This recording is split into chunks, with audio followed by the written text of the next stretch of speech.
we stopped at a bar to do some more work. Normally, I would get a beer and we get a soda, but tonight she found a menu item that she wanted to try. It is called the Afterglow at the Arb. It is Valentine White Blossom Vodka, blueberry, lemon, and lavender, and it is so good. And you don't like alcohol? I hate alcohol, by the way. This is like the first time I've ever liked it. I really like it. Maybe I just didn't try the right things. This is really good. Hello. Welcome to the show. Welcome to the show. Welcome to the show. It's time To talk about our lives. Today, we are speaking to the engineering/robotics department at the University of Michigan. It's different and fun.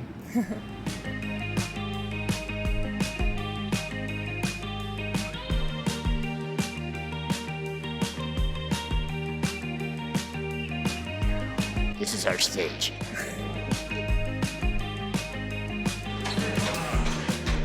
The robots are here. They're taking over. This is legit. I don't know. Pardon? Yeah. What part of them?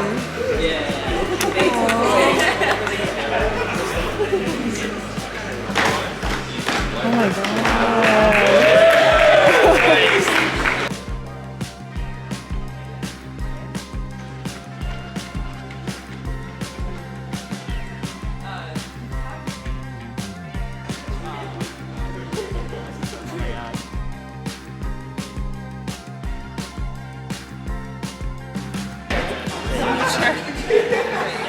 A very fancy one. They want to feel like they...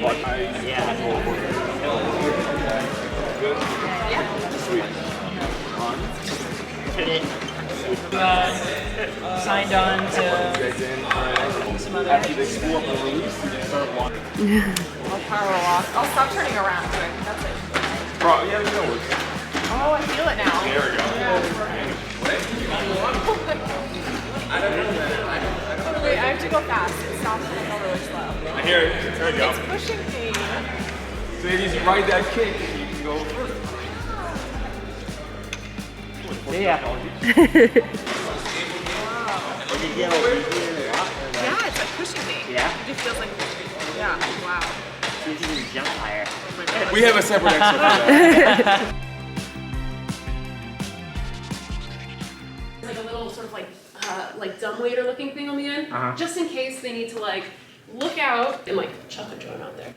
So we have an access through this room to help with them. So this is where students can stack all the blocks using only a camera and some fancy math for the robot arm. Yeah, I had the privilege of teaching this class during COVID, and so what we actually did was, for every single student, we would send a kit home with all the parts for it, send it home to them, and so they could all assemble it on their own at home, and so they could still work on team projects because they all had the same base. Nice. Now, was it a headache? Yes, because they're all using Apple, Windows, Linux. Yeah. My Wi-Fi works, my Wi-Fi doesn't. But it was really amazing that every kid had this LiDAR enabled, it had the wheels, the motors, all of the brains and guts, all the same, so that we could teach that class. The students could actually remote call in. Now they have access to that camera, and then they could remote into the computer. They get the camera from up above too, and then they can interact and interface with the robots. So it was really amazing, the development team sort of on the back end, letting these students have pretty close to a normal class experience despite COVID. Now what they did need me for, why they were paying me the big bucks, was someone knocked a pile of blocks over. I did this. They needed me to stack those blocks back up That is again. your job. Yeah.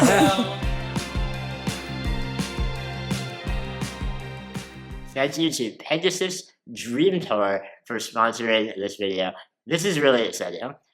It probably won't surprise you that wheelchairs and disability are not very well represented in video games. You guys know I like to play video games, and I've never really been able to see myself in any of the games that I've ever played. Well, now there is a game where disability is represented in all of its beautiful glory. It is called Pegasus Dream Tour. It is the official game of the Paralympics, and it is so fun. This is an open world mobile game where you create an avatar, and you can make your avatar use a wheelchair, and then you take your avatar to the Paralympic village, where you can interact with other avatars, train your character, and do real Paralympic events like bocce, which is my favorite, track and field, and a lot more. Besides the game just being really fun, I think it's so important that we finally have a big game that acknowledges and celebrates disability. So important,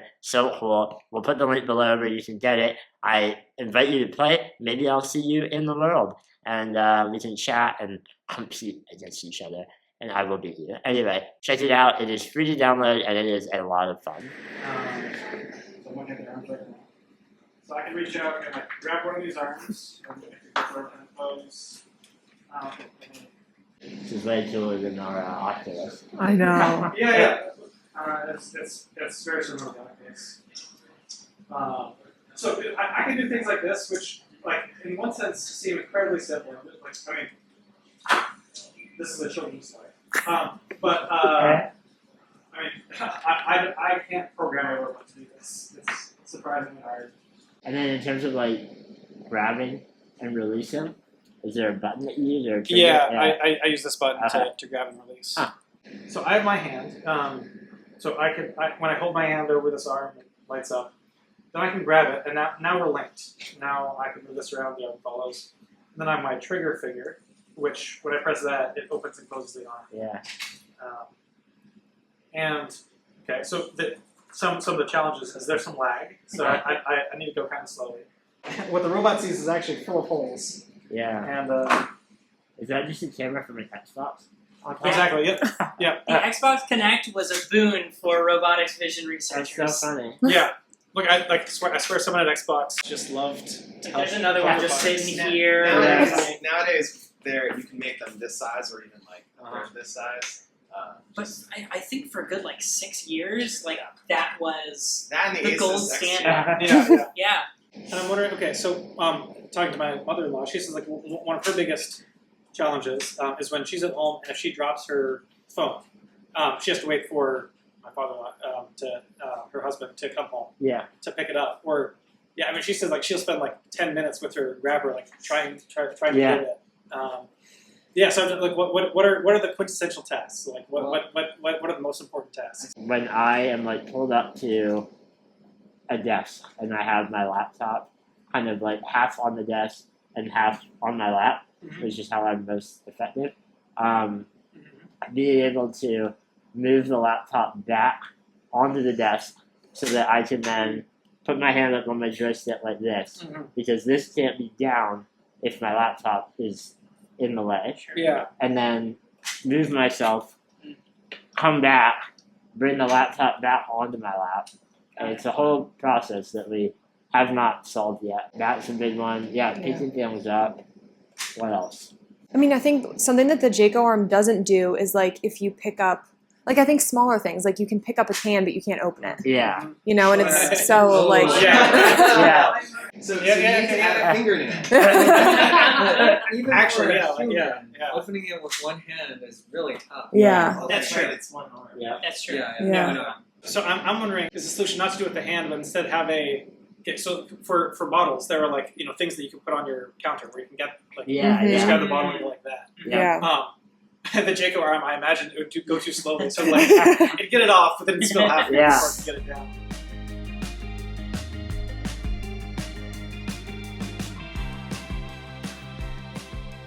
So Mark, who's wherever he is right now, has been working with spatula to start to develop sort of that scraping motion in a contact-rich manner. If this arm were rotated a little bit and we're making contact with only this corner, if you're flipping an egg or a pancake, that doesn't really work. You just put a line through your pancake or whatever. You want the line of contact to be all along this edge. So if you know that the point of contact is here and not here, we also know how can we adjust our spatula to get that desired grip. So that's what Mark has been working on.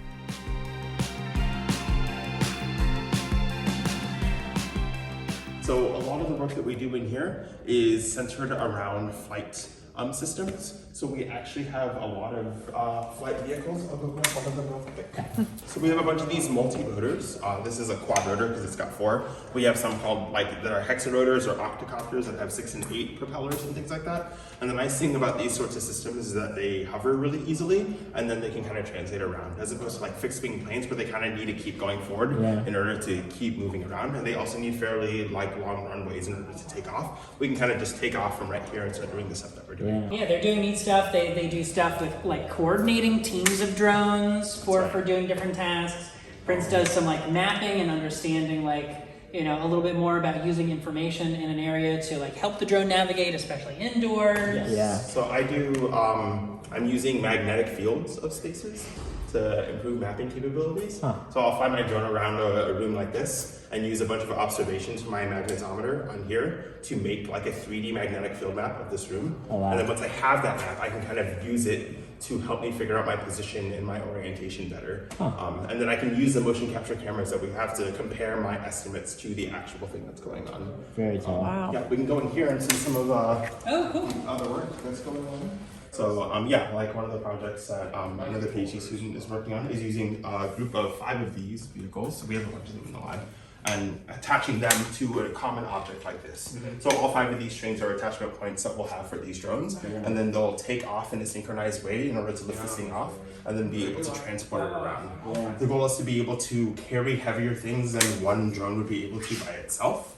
And right now it's a pretty light payload, but the concept is in progress. So one of our lab mates is working on tree cutting applications and tree maintenance.